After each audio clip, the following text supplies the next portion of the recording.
Hello guys, Snehakkoottu പുത്തൻ promo വിശേഷങ്ങളിലേക്ക് എല്ലാ കൂട്ടുകാർക്കും സ്വാഗതം. അങ്ങനെ നമ്മുടെ സേതു ഇങ്ങനെ കിടക്കുന്ന കണ്ട് സന്തോഷത്തോടെ നമ്മുടെ പ്രതാപൻ പോയിട്ട് ഈ കാര്യം നമ്മുടെ ഇന്ദ്രിയത്തിനെ വിളിച്ച് അറിയിക്കുന്നുണ്ട്. അപ്പൊ ഇന്ദ്രിയത്തിനെ നേരിട്ട് കണ്ടിട്ട് നമ്മുടെ പ്രതാപം പറയുന്നുണ്ട്, ഓ പാവം പെണ്ണിനെ, അവൾക്ക് ആരുണ്ടെന്ന് പറയുമ്പോൾ നമ്മുടെ ഇന്ദ്രിയത്ത് പറയുന്നുണ്ട്, ഏയ് അവൾ അങ്ങനെ ഒറ്റപ്പെടില്ല, അവൾക്ക് ഞാനില്ലേ എന്നൊക്കെ പറയുന്നുണ്ട്.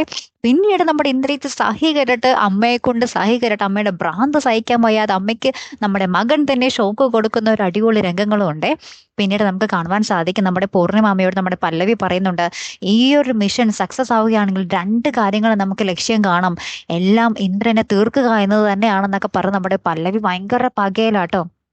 ഏറ്റവും ഒടുവിൽ നമ്മുടെ ഇന്ദ്രിയത്ത് നമ്മുടെ ഋതുവിനെ കാത്തു നിൽക്കുന്നുണ്ട്. ഋതു ഇങ്ങനെ റോട്ടിലൂടെ നടന്നു പോകുന്നുണ്ട്. ഇന്ദ്രിയത്ത് എന്തൊക്കെയോ പ്ലാൻ ചെയ്യുന്നുണ്ട്. അങ്ങനത്തെ ഒരു മുഹൂർത്തമാട്ടെ ഏറ്റവും ഒടുവിലെ. അപ്പൊ എന്തായാലും നമുക്ക് നോക്കാം ഇന്ദ്രിയത്തിന്റെ പുതിയ മാസ്റ്റർ പ്ലാൻ എന്തായിരിക്കും എന്നല്ലേ. നമുക്ക് നോക്കാം അടുത്തൊരു വീഡിയോ വരുന്നത് വരയ്ക്കും. Good bye.